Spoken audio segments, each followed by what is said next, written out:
பதில் கட்டாயம் வரும், வரப்போகுது. அதனால் பதில் வர வரை காத்திருப்பேன், பதிலை வாங்காமல் விட போகிறதில்லை அப்படின்ற விசுவாசம் இருக்குது பார்த்தீங்களா, அதுக்கு பேர் தான் பொறுமையே. பதில் வாங்காமல் விட போகிறதே இல்லைன்னு முடிவுக்கு வரீங்களே, அதுக்கு பேர் தான் பொறுமையே. எப்படினாலும் பதிலை வாங்கத்தான் போகிறேன் என்கிற இடத்துக்கு நீங்கள் வரீங்களே, அதுக்கு பேர் தான் பொறுமை. அப்போ விசுவாசத்தோட இன்னொரு முகம்தான் பொறுமை. விசுவாசத்தின் இன்னொரு முகம்தான் பொறுமை. உடனே பதறி போய் ஒன்று நடக்கலை, ஜெபிச்சுட்டு இயேசு நாமத்தில் போலையே ஒன்றும் நடக்கலையே, நோ, நடக்கணும், நடந்துதான் ஆகும். ஒன்று கட்டாயம் கிடைக்கும்டான்னு ஒருத்தன் அமர்ந்து இருக்கிறான் பாருங்க, அதுக்கு பேர் தான் விசுவாசம். அந்த விசுவாசத்துக்கு பேர் தான் பொறுமை. அதான் பேதுரு சொல்றாரு, 2 பேதுரு 1:5 இப்படி இருக்க நீங்கள் அதிக ஜாக்கிரதை உள்ளவர்களாய் உங்கள் விசுவாசத்தோடு தைரியத்தையும், அடுத்த வசனத்தில் வருது, தைரியத்தோடு பொறுமையையும் சேர்த்து கூட்டி வழங்குங்கள். பாருங்க, விசுவாசத்தோடு கோடு போட்டுக்கணும், அதுக்கப்புறம் நேரம் எங்கே வந்துடணும், பொறுமையையும் அங்கே போட்டுருங்க. அப்போ விசுவாசத்தோட இணைக்கப்பட வேண்டிய மிக முக்கியமான இன்கிரிடியன்ஸ் என்ன, மிக முக்கியமான சேர்ப்பு பொருள் என்னவென்றால் பொறுமை. ஆமேன் சொல்லுங்க. ஆமேன், ஆமேன். அநேகர் வாக்குத்தத்தத்தை தான் வாங்குறாங்க, ஆனால் சிலர் மட்டும்தான் வாக்குத்தத்தம் பண்ணுனதையே வாங்கிடுறாங்க. ஆமேன், ஆமேன். நீங்கள் யார்? வெறும் வாக்குத்தத்தத்தை வாங்குகிறவர்களா அல்லது வாக்குத்தத்தம் பண்ணப்பட்டதை வாங்குகிறவர்களா? அப்ப நான் சொன்னேன், ஆண்டவரே, நீ பூமியிலே இருந்த நாட்களிலே உம்மை தொட்ட உடனே ஜனங்கள் சுஸ்தமானார்கள், நீர் தொட்ட உடனே மக்கள் குணமானார்கள் என்றுதானே இருக்கிறது. நீ என்னடா பொறுமையா இருக்கணும்ன்ற விஷயத்தை சொல்லிட்டு இருக்கிறீங்க. உடனே உடனே நடக்கிறதான பைபிள் உடனேன்ற மட்டுமே படிக்கிறதுக்குன்னே ஒரு பைபிள் புதிய ஏற்பாடு எடுத்து படித்தேன் நான். ஒரு 20 வருஷத்துக்கு 15 வருஷத்துக்கு முன்னாடி உடனே உடனேன்ற இடத்துலாம் கூடு போட்டு கர்த்தர் சொன்னார், கட்டாயம் உன் வாழ்க்கையிலும் உடனே உடனேன்றது நடக்கும். பட் அந்த உடனே நடக்கிறது உடனே நடக்காது, அதான் விஷயம். இயேசுனார் வாழ்க்கையில் அந்த உடனே நடக்கிறதுக்கு 30 வருஷம் ஆச்சு. ஆனால் 30 வருஷத்துக்கு அப்புறம் எல்லாமே உடனே உடனே நடந்துச்சு. நீங்கள் உடனே தான் வேணும்னு நினச்சிங்கன்னா உடனே நடக்கும் உங்களுக்கு. எப்போ அந்த உடனேக்காக பொறுமையோடு நீங்கள் காத்திருந்தால் உங்கள் வாழ்க்கையில் எல்லாம் உடனே உடனே உடனே உடனே உடனே எல்லாம் அப்படி தான் ஆண்டவர் இருக்கணும். நான் ஜெபிச்சா உடனே நடக்கணும் ஆண்டவரே. அந்த உடனே நடப்பதற்காக நாம் பொறுமையை காத்திருக்கும் போது அவைகள் உடனே உடனே உடனே நடக்கிறது. ஆமென். கர்த்தருடைய ஆவியான உங்களை சரியாய் வழி நடத்துவார். பொறுமை என்பது விசுவாசத்தின் ஒரு முகம். அதனால தேவன் அதை என்ன செய்யறாரா, ஒரு முறை ஒரு தீர்க்கதரிசி என்னிடத்தில் சொன்னாரு. அவரை திடீர்னு ரோட்ல பார்த்த உடனே ஆவியான ஒன்று சொல்றாரு. அப்படின்னாரு, சொல்லுங்க அண்ணே, பரலோகத்துல இருந்து பிதா இந்த பூமியில மனுஷனை பார்க்குறப்ப யாரை பார்த்து ரொம்ப உணர்ச்சி வசப்பட்டு அவர் சந்தோஷப்படுறாரு தெரியுமா? அவர் கண்ணில் கண்ணீர் அப்படியே பெருகி, என் பிள்ளடா அப்படின்னு யாரை பார்க்குறாரு தெரியுமா அப்படின்னு கேட்டார். நான் நீங்கள் சொல்லுங்க அப்படின்னு, ஏன்னா நிச்சயம் நம்ம சொன்ன ஏதாவது தப்பாக தான் சொல்லுவோம், சொல்லுங்க அப்படின்னு சொன்னார்.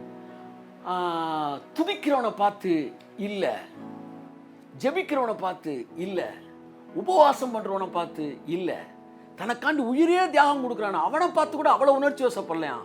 ஆனால் கர்த்தர் செய்வாரான்னு பொறுமையாக ஒருத்தன் காத்திருக்கிறான் பாருங்க, அவனை பார்க்கும்போது தேவன் உணர்ச்சி வசப்படுறான். என் பிள்ளை எவ்வளவு என் மீது நம்பிக்கை இருந்தால் அவன் பொறுமையாக எனக்காய் காத்திருப்பான். அந்த பொறுமை என்பது அது தேவனையே உணர்ச்சி வசப்பட வைக்கிற கூடிய ஒரு விஷயம். என் அன்புக்குரியவர்கள், நீ உங்கள் விசுவாசத்தில் பொறுமையை லைட்டாக மிக்ஸ் பண்ணுங்களேன். மிக்ஸ் பண்ண உடனே உங்கள் ஃபெய்த்துக்கு ஸ்ட்ராங் ஆயிரும் பாருங்க. அப்படியா, அப்போ கட்டாயம் கிடைக்கின்றான்ற ஒரு எண்ணம் உங்களுக்குள்ள வரும். இது எப்படி வந்துச்சுன்னா பொறுமை மிக்ஸ் ஆகும்போது தான் வருது. The combination of faith and endurance, that is the strongest faith. அதுதான் greater faith.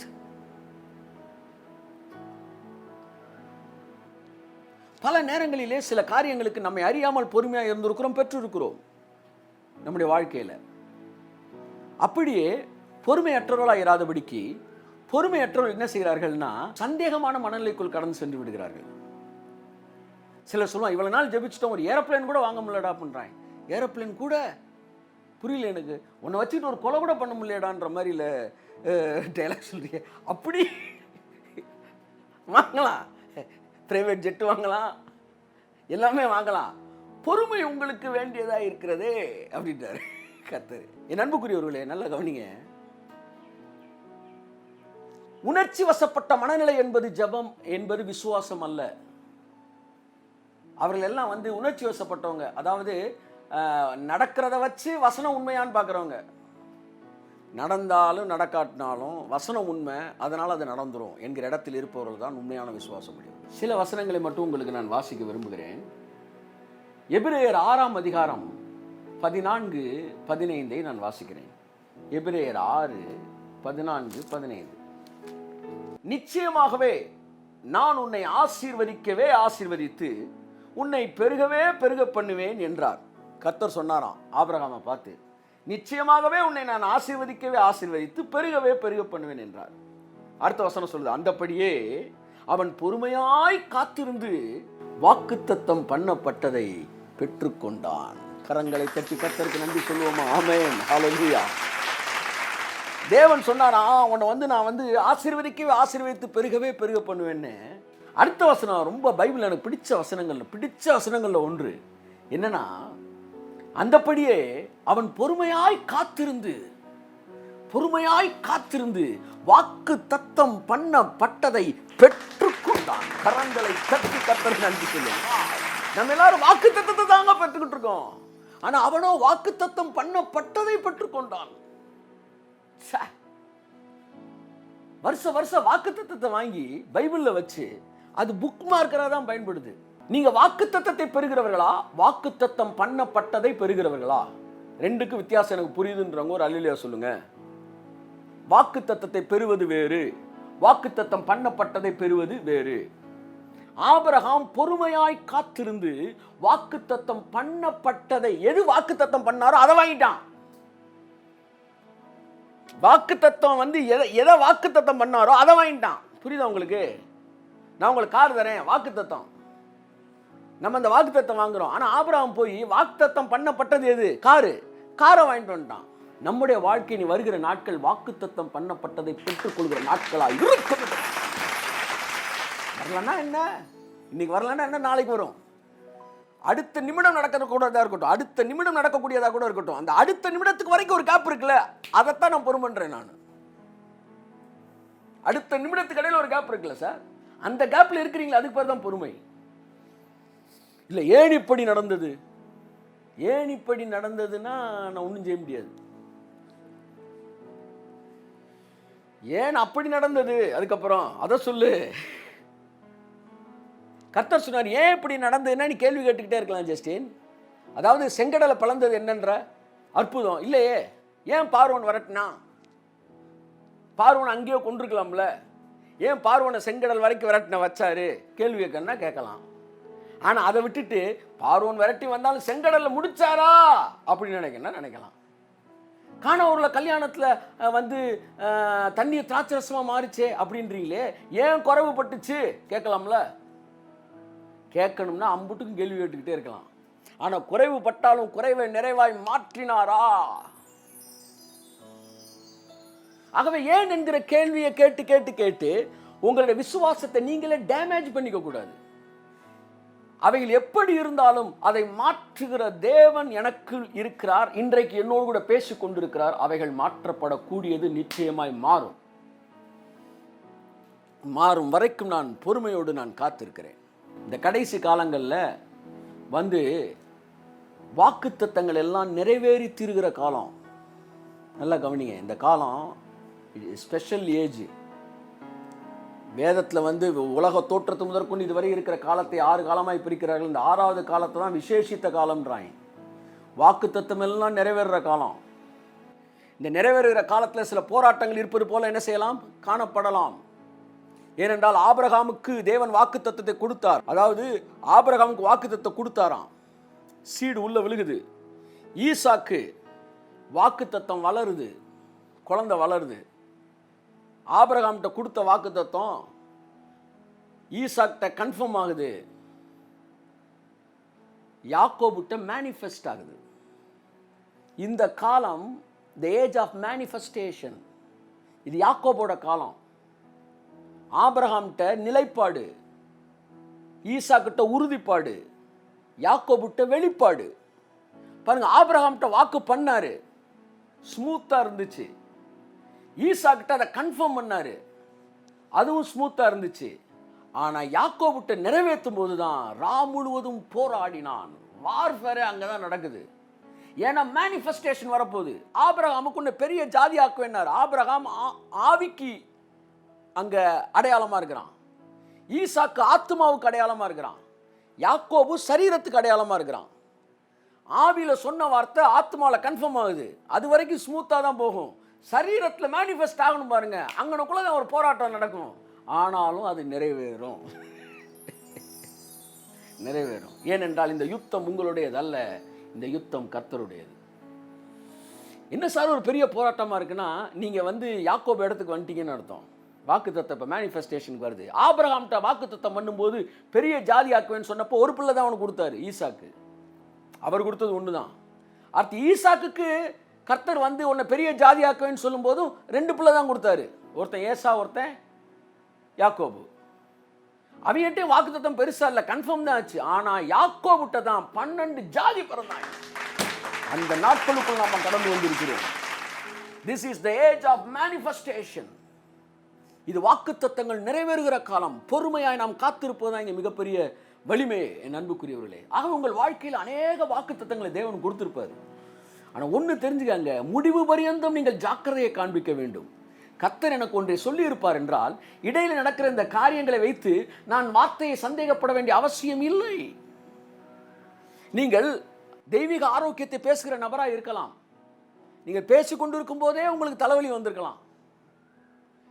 நீங்க அந்த வார்த்தையை விசுவாசித்து கொண்டிருக்கும் போதே உங்களுக்கு சளி பிடிச்சிருக்கலாம். உடனே நீங்க வார்த்தையை நிப்பாட்டிட்டு நீங்க தலைவலியை ஃபாலோ பண்ணிட்டீங்கன்னா உங்க வாழ்க்கையே ஒரு தலைவலியான வாழ்க்கையா முடிஞ்சிருது. ஆனா நீங்க தலைவலியோட சேர்ந்து அடுத்த வசனத்தை ரெஃபரன்ஸுக்கு நீங்க எடுக்கும்போது நீங்கள் இப்பொழுது தெய்வீக ஆரோக்கியத்தை நோக்கி பயணப்படுகிறீர்கள். வாக்குத்தத்தம் பண்ணப்பட்டதை பெற்றுக்கொள்வதற்காக பொறுமையோடு கடந்து செல்லுகிறீர்கள். பொறுமைனா என்ன? அப்படி அடிச்சல் அடியை வாங்கிட்டு போயிட்டே இருக்கிறது. Ignoring the devil, ignoring the questions.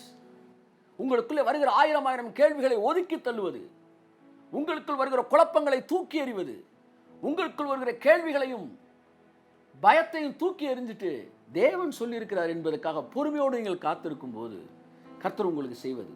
Abraham பொறுமையாய் காத்திருந்து வாக்குத்தத்தம் பண்ணப்பட்டதை பெற்றுக்கொண்டான். வெற்றி வரும் வரை காத்திருப்பது என்றால் எங்கே?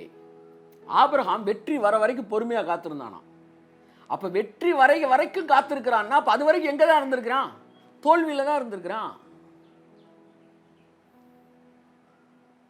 அப்ப விசுவாசம் எங்க தான் இருந்திருக்கு சொல்லுங்க? தோல்வியில தான் இருந்திருக்கு. நீங்க மட்டும் தோல்வி இருந்தா அது விசுவாசமே இல்லைன்றீங்க.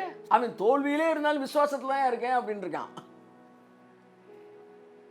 ஏன்னா நீங்க வெற்றி வரும் வரை காத்திருப்பது என்பது எங்கே காத்திருப்பது? தோல்வியில் தான் இருக்கணும். வெற்றி வரல, அப்ப தோல்வியிலே இருக்கிறான்னு அர்த்தம். நீங்கள் தோல்வியில் காத்திருக்கிறீர்கள் என்று நீங்கள் சொல்லுகிறீர்கள். ஆனால் ஆபிரகாமோ வெற்றியின் பாதையில் காத்திருக்கிறேன் என்று சொன்னான். ஆமென், ஆமென். ஐஸ்வர்யம் வரும் வரைக்கும் காத்திருப்பது என்றால் என்ன? பற்றாக்குறையில் காத்திருப்பது தானே அது. ஐஸ்வர்யம் வரப்போகுது சார் உட்கார்ந்துருக்கீங்கன்னா விசுவாசத்தோட எங்க தான் இருக்கிறீங்க? நீங்க அப்ப பற்றாக்குறையில தான் இருக்கிறீங்க. நீங்க பற்றாக்குறையில் இருக்கிறேன் என்று சொல்லுகிறீர்கள். ஆபிரகாம் சொல்லுகிறான் ஐஸ்வர்யம் வருகிற பாதையில் இருக்கிறேன் என்று சொன்னான். புரியுதா நான் சொல்றது? ஆமென் சொல்லுங்க. சுகம் வரும் வரைக்கும் காத்திருக்கிறான். காத்திருந்து பொறுமையாய் காத்திருந்து சுகத்தை பெற்றுக் கொள்ளுகிறான். சுகத்தையே பெற்றுக்கொள்றான். அப்ப சுகம் வர வரைக்கும் காத்திருக்கிறான். விசுவாசத்துடன் எங்க தான் காத்திருந்திருக்கணும்? வியாதியில காத்திருந்திருக்கணும். நீங்க வியாதியில காத்திருந்திருக்கிறான்றீங்க. அவன் சொல்றான் சுகத்தோடைய பாதையில நான் போயிட்டு இருக்கிறேன் அப்படின்றான். சுகத்தை நோக்கி போய் கொண்டு இருக்கிறேன்றான். இந்த பார்வை வெற்றியை நோக்கி பயணிக்கிற பாதை, ஆரோக்கியத்தை நோக்கி பயணிக்கிற பாதை, ஐஸ்வர்யத்தை நோக்கி பயணிக்கிற பாதை.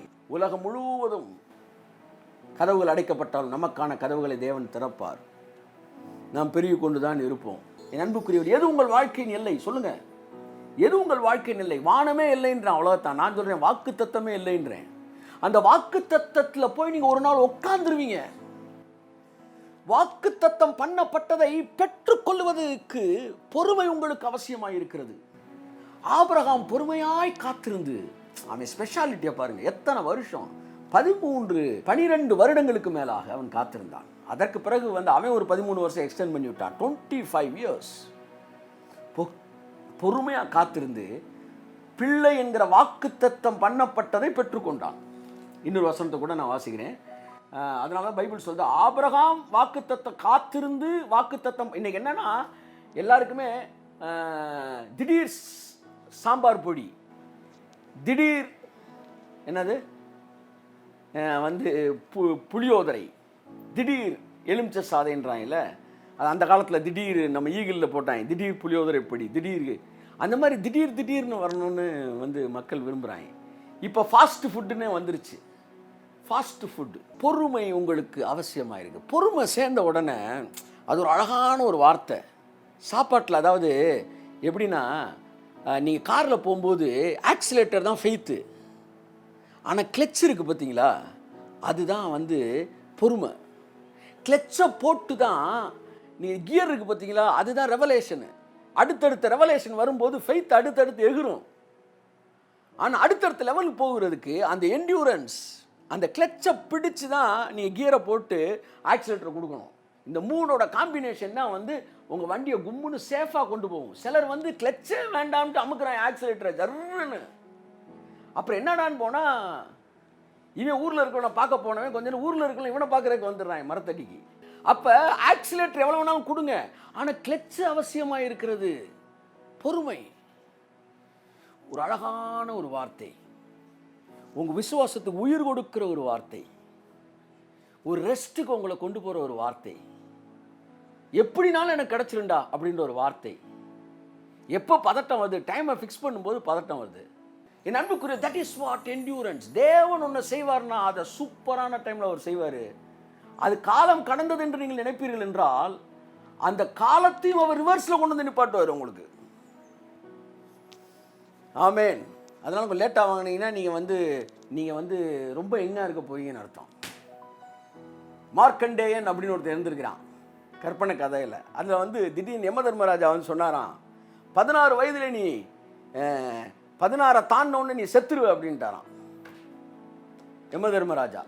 உடனே இவன் நேராக போய் கடவுள்கிட்ட முறையிட்டு இருக்கேன், ஆண்டவரே 16 தாண்டா செத்துருவேன்றா, எனக்கு உயிர் பிச்சை கொடுக்கணும். அவர் கேட்டுக்கார், 16 தாண்டால்டா சாவ. ஆமாம், 16 நீ தாண்ட மாட்டாடாட்டார். அது இன்றும் 16 அப்படி இருக்கிறது மார்க்கண்டேன். அப்படி கர்த்தர் உங்களை ஆசீர்வதிப்பாராக. ஆமென் சொல்றவங்க அப்படியே கட்டி கேட்ச் பண்ணிடுவாங்க. யோசிச்சு ஆமென். நட்புக்குரியவர்களே, பொறுமை இருக்கிறவனுக்கு இளமை இருக்கும். எல்லாம் சொல்லுங்க, பொறுமை இருக்கிறவனுக்கு இளமை இருக்கும். ஏன் பொறுமை இல்லாமல் இருக்கும் தெரியுமா? வயசு போயிருமேன்னு. அப்போ அவருக்கு தெரியும்ல. அப்போ நீங்கள் பொறுமையாக காத்திருக்கும் போது உங்கள் வயசை திரும்ப கொடுக்குறாரு அவரு. கர்த்தருக்கு காத்திருக்கிறவர்கள் புது பலன் அடைந்து கழுகுகளைப் போல செட்டைகளை அடித்து உயரே எழுப்புவார்கள். ஏன்?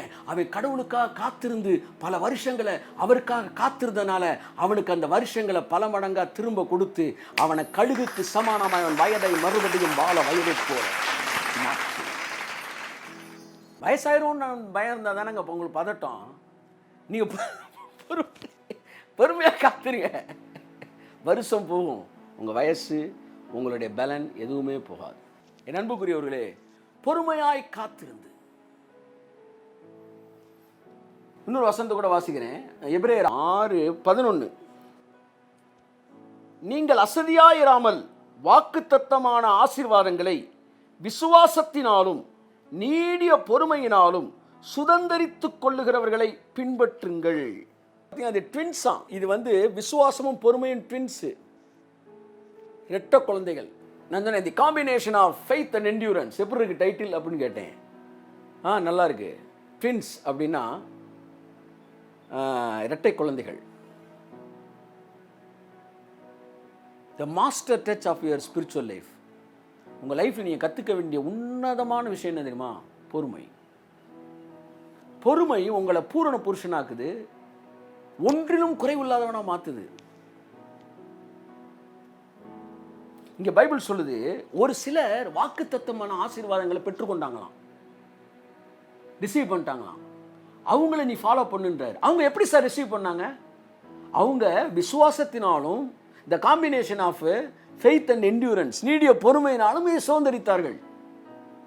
இன்னைக்கு நம்ம எல்லாத்தையும் ஃபெய்த் இருக்கு, நம்மள அநேகற்ற பொறுமை இல்லை.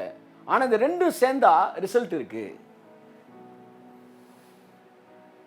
6 வருடங்கள், சிலர் 7 வருடங்கள் தான், 7 வருடங்கள் தொடர்ந்து அந்த 9 வரங்களுக்காகவும் ஒரு தேவனுடைய மனுஷன் ஜெபித்து ஒரு நாள் அது உன்னதங்களே ஆவிக்குரிய சகல ஆசீர்வாதத்தால் அவர் நம்மை ஆசீர்வதித்து இருக்கிறார். ஸோ தேவன் அதை என்ன செஞ்சிட்டாரு? கொடுத்துட்டாரு. ஆவியில் கொடுத்துட்டாரு. ஆத்மாவில் உறுதிப்பாடு, ஆவியில் என்னது? நிலைப்பாடு. என்ன ஆசீர்வதிக்கப்பட்டிருக்கிறோம். ஆத்மாவில் உறுதிப்பாடு கன்ஃபார்ம் ஆகுது. ஆனால் சரீரத்தில் வெளிப்பாடு. அப்போ மேனிஃபெஸ்டேஷன் வேணும்ல. இந்த மேனிஃபெஸ்டேஷனை தான் நான் என்ன சொல்கிறேன்? வெயிட் பண்ணுறதுன்றேன் நான். இந்த நாட்கள் அது மேனிஃபெஸ்ட் ஆக போகுது. புதிய வானம் புதிய பூமி மேனிஃபெஸ்ட் ஆக போகுது.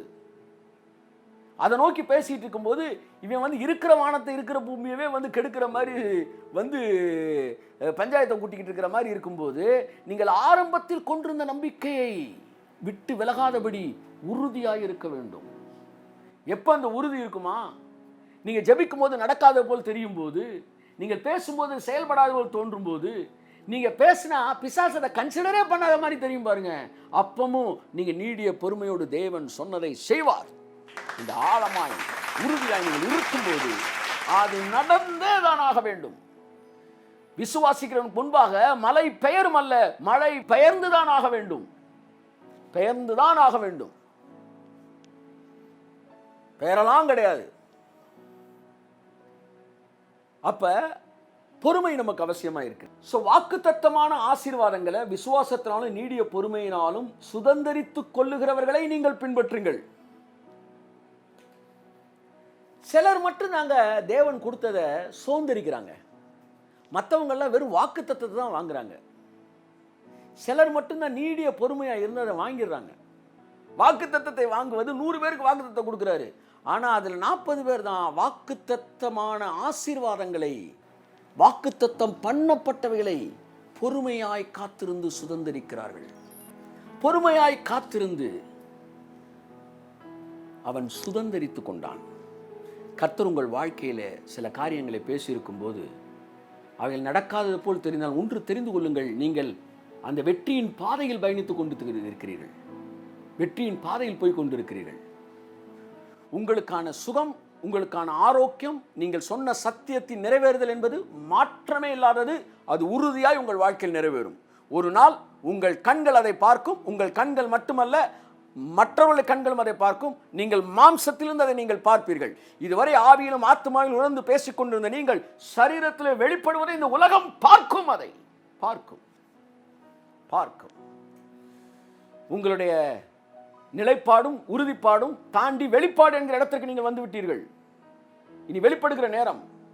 யோபு சொன்ன, அந்நிய கண்கள் அல்ல, என் சொந்த கண்கள் அதை பார்க்கும். என் மீட்பர் உயிரோடு கூட இருக்கிறார். அவர் கடைசி நாளில் பூமியிலே நிற்கிறதை நான் பார்ப்பேன் என்று சொன்னான்.